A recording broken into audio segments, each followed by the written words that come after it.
네 번째 주제는 포스트 코로나 대비 외국인 환자 유치업체 역할, 안나 대표께서 발표해 주시겠습니다. 부탁드립니다.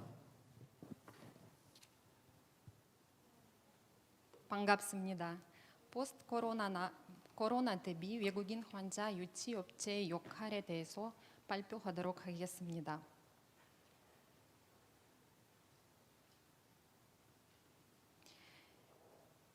(2018년) 한국보건산업진흥원의 외국인 환자 유치 실적 통계를 보면 전국에는 1,500여 개의 유치업체가 활동하고 있었고 30만여 명의 환자를 유치하고 있고, 부산에는 142개의 유치업체가 15,000여 명의 환자를 유치하였습니다. 부산에 유치된 외국인 환자 중 러시아 환자는 2018년 5,000여 명이며, 그중 우리 업체 산비타는 매년 500명 환자를 유치하고 있었습니다. 러시아 환자들이 부산으로 오는 이유로 크게 세 가지 볼 수 있습니다. 첫 번째는 지리적 이점, 가까운 거리, 따뜻한 기후, 이색적인 음식, 다양한 숙박시설, 관광명소 등 있습니다. 두 번째로는 우수한 의료 수준, 최신 장비와 시설, 합리적인 가격. 한국은 미국, 독일, 이스라엘, 일본 등 잘하는 다른 나라보다 우수한 의료 서비스 대비 합리적인 가격을 제공하고 있습니다. 세 번째로는 의료 관광 전문 유치업체를 통한 정확한 통역 및 컨시어지 서비스도 있습니다.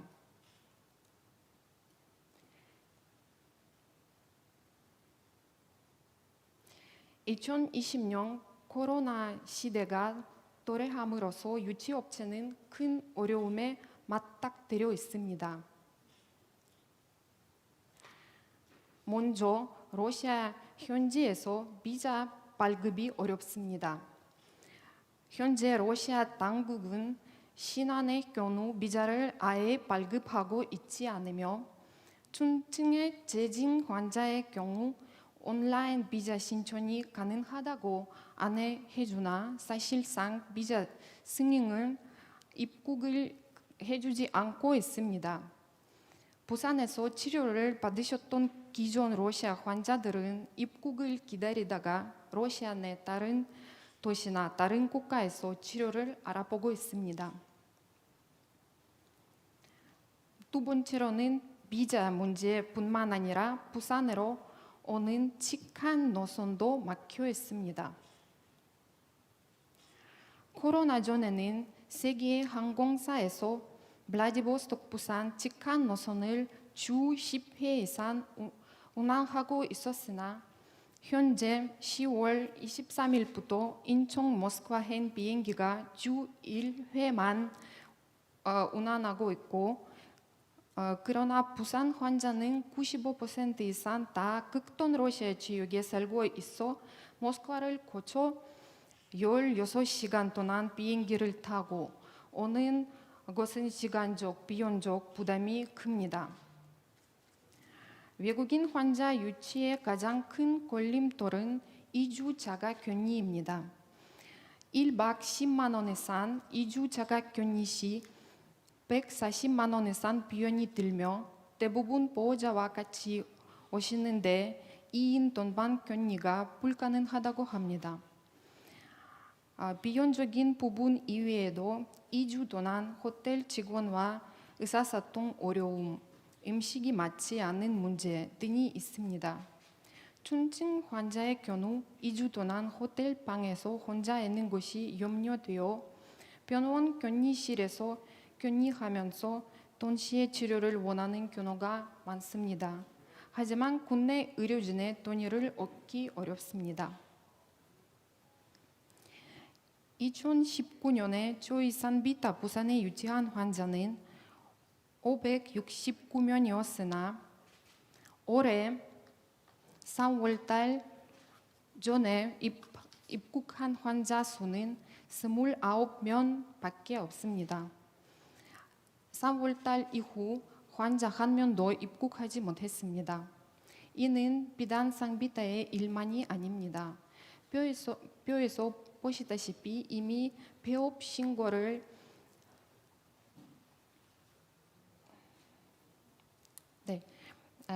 뼈에서 보시다시피 폐업 신고를 한 유치업체는 유지되고 있는 유치업체보다 3배 이상 많습니다.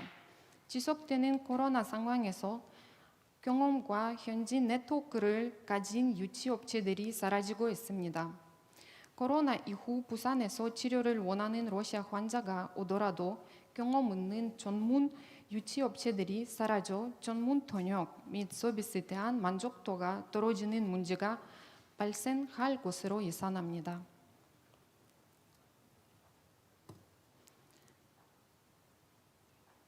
코로나로 외국인 환자 유치 시장이 어렵지만 코로나 이후를 대비하고 있어야 한다고 생각합니다. 현재 러시아에서는 중증 환자만 병원 치료가 가능하고 일반 진료는 아예 불가능합니다. 부산권 병원의 경우 정상적인 운영을 하고 있지만 러시아는 코로나 시대 이후에도 병원 정상화 오랜 시간이 필요할 것으로 생각합니다. 때문에 부산 입국 문이 열면 당장이라도 치료를 희망하는 환자들이 많이 있습니다. 먼저 유치업체의 환자 네트워크를 유지하기 위해 당장의 실환자로 이어지지 않더라도 고객과 소통으로 관계를 이어나가는 것이 중요하다고 생각합니다. 대면이 힘든 상황이기 때문에 이메일, 문자, SNS 등 온라인 매체로 실시간 정보 제공, 개입 반역, 환자 맞춤형 웰빙에 대해 추가 정보 제공이 필요하다고 생각합니다. 코로나 이전에는 구정 효과가 환자 창출에 큰 역할을 했습니다. 한 명의 환자가 부산에서 잘 치료받고 돌아가면 현지에서 지인들에게 부산 의료관광에 대해서 많은 추천을 드리고 신환자로 이어지는 연결고리 역할을 하였습니다.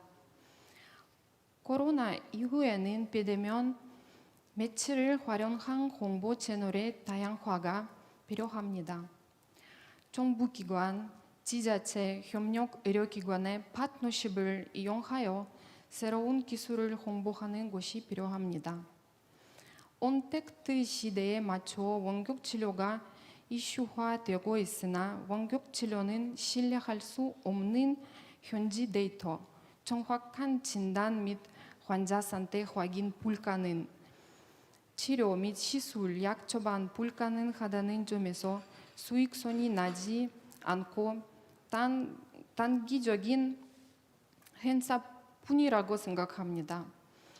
코로나 시기에는 어쩔 수 없는 대안으로 온택트를 이야기를 할 수밖에 없지만 콘택트만큼 관계 형성에 효과적인 것은 없습니다. 해서 온라인 행사도 좋지만 유치업체들이 현지 네트워크를 강화할 수 있는 실물 홍보 지원이 필요하다고 생각합니다. 유례 없는 코로나 팬데믹으로 해외 환자 유치업이 큰 충격을 입은 것은 사실입니다. 특정 지역에서 이미 코로나 바이러스가 최고조에 달했다는 징후가 있고 여러 국가에서 사회적 거리두기 제한을 해제하면서 천천히 일상으로 돌아가기 시작했습니다. 현재 해외 환자 유치는 어렵지만 현지 업체와 관계 유지를 통한 신뢰도 향상 및 협력 의료기관의 관계 유지를 통한 생존 전략이 필요합니다. 위기는 곧 기대라는 말이 있듯이 현재 해외 환자 유치 시장은 매우 어렵지만 이 시기를 잘 극복하면 제2의 코로나가 오더라도 이겨낼 수 있는 힘이 생긴다고 믿습니다. 네, 발표를 이상하도록 하겠습니다. 감사합니다. 예, 안나 대표님 그 발표하신다고 수고 많으셨습니다. 예, 그 시간이 지금 10분 정도 남았는데요. 안나 대표님께 좀 질문해도 될까요? 네, 예, 예. 아까 이야기하신 그 환자가 부산으로 오는 이유에 대해서 세 가지를 언급하셨는데요. 네, 근데 아무래도 보면 수도권의 64%에 비하면 부산이 엄청 작은 수치죠. 4%. 네, 맞습니다. 그러니까 제가 오히려 되묻고 싶은 거는 이렇게 부산으로 안 오는 이유는 뭘까요? 그러니까 어떤 문제가 있는지 조금 문제보다는 서울이란 다른 도시랑 직항 비행기 워낙 많이 있으니까 뭐 예를 들면 하바rov스크하고 인천공항 직항 비행기도 있고 다른 사할린도 그렇고 여러 가지 지리적인 문제 때문에 부산으로 그만큼 많이 안 오신다고 생각하고 있고요.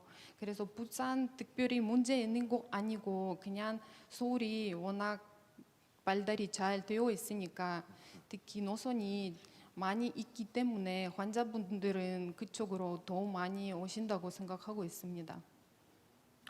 알겠습니다. 그 지금 아마 제가 봐서는 직항편도 그렇지만 비자 문제가 네, 제일 문제가 되는 것 같아요. 네, 실제로 아마 제가 파악하기로도 아마 지금 비자 발급 받으려면 일단은 병원에서의 네, 보증 네, 그리고 보증 내용을 보면 뭐 여러 가지 민사적, 형사적 책임까지 언급하고 있다 보니까 네, 아마도 많은 병원들이 이에 대한 많은 부담을 갖고 있는 것 같습니다. 네. 예, 혹시 뭐 비자 문제가 해결돼야 되는데 이런 문제들에 대해서 혹시 정부나 또는 외교부나 또 부산시에서 네. 어떤 유치업체에 대한 어떤 구체적인 좀 대안이나 해결 방법을 제시한 거 있나요? 뭐 사실은 이렇게 비자 문제는 아, 부산 정부나 우리 입장에서는 어떻게 해결할 수 없으시잖아요. 이거 국가에서 이렇게 내려가는 대안이다 보니까 우리가 아무것도 할 수 없고요. 그래서 기다릴 수밖에 없는 상황이니까 그냥 기다려보고 만약에 조금이라도 비자 문제가 해결이 되면 우리가 빨리빨리 다 응대하고 빨리 해결할 수 있도록 노력하도록 하겠습니다. 실제로 아마 정말로 오늘 이 심포지움 라이브로 보고 계시는 우리 부산시 관계자나 또는 그 외교부 관계자 있다면 아마 이 비자 문제에 대해서 조금 더 현명한 이런 해결책을 좀 찾아야 될 거는 같습니다. 예, 그럼 지금 보면 많은 업체들이 좀 폐업하고는 있는데요. 네. 잠시 폐업입니까? 아니면 아예 안 하는 겁니까?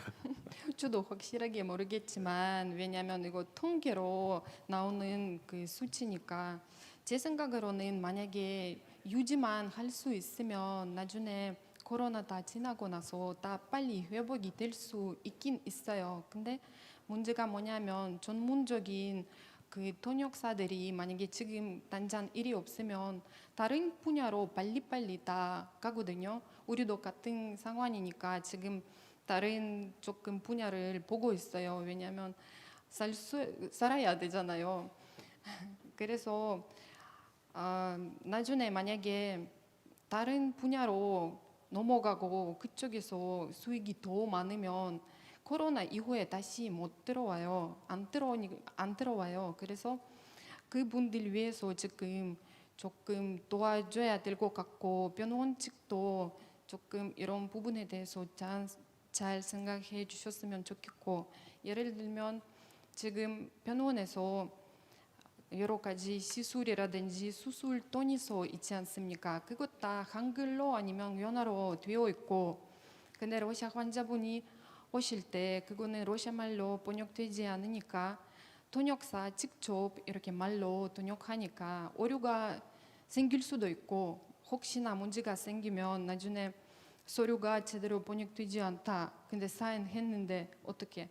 그래서 이런 상황에서는 우리 애준식한테 번역이라도 조금 일을 시켰으면 앞으로 더 좋은 서비스 제공할 수도 있고 우리 쪽에서 살 수 있는 조금이라도 수익을 줄 수 있었으면 정말 고맙겠습니다. 아마 많은 에이전시의 고충은 저희들이 다 알고요. 특히 많은 환자들이 치료를 받아야 되고 특히 항암 환자들이 2차, 3차 진료를 해야 되는데 지금 못 오고 있는 상당히 안타까운 사연들도 아마 저희 의료진들이 많이 듣고는 있습니다. 그래서 일부 병원에서는 지금 이러한 보증이라는 위험을 감수하더라도 조금 정말 중환들, 재진 환자들을 위해서 조금 비자를 받고 좀 올 수 있는 이러한 대안들을 많이 마련하고 있으니까 에이전시 측에서도 조금 더 힘내시고 네. 좀 지켜봐 주셨으면 감사하겠습니다. 예, 네, 감사합니다. 감사합니다. 예, 심포지움을 위해 귀한 시간 내어 훌륭한 말씀 주신 네 분의 연작께 다시 한번 감사의 말씀을 드립니다. 앞서 의료건강진흥을 위한 신 교수님의 제안과 또한 우리 안나 대표님의 아주 절실하고 현실감이 있는 이러한 조언과 의견들을 저희가 의료관광 종사하는 모든 사람들이 다 기억을 하시고 좀 더 고민하고 노력을 했으면 합니다. 그리고 황사영 부장님께서 주도적으로 하고 있는 이런 원격 진료도 좀 더 업그레이드 되면서 코로나 때문에 그 가치가 조금 더 이렇게 인정되는 계기가 됐으면 하고요. 그리고 우리가 자랑하는 K-방역을 통해서 안정성이 확보되고 보다 새로운 패러다임 구축을 통해서 이제 대한민국의 브랜드가 가치가 좀 더 향상되기를 기대하겠습니다. 포스트 코로나 시대 의료 관광의 변화와 전망이라는 주제로 진행된 심포지움은 모두 마치도록 하겠습니다. 모든 연자분들 그리고 계시는 분 스님들 감사의 말씀드리고 마치도록 하겠습니다. 수고 많으셨습니다. 감사합니다.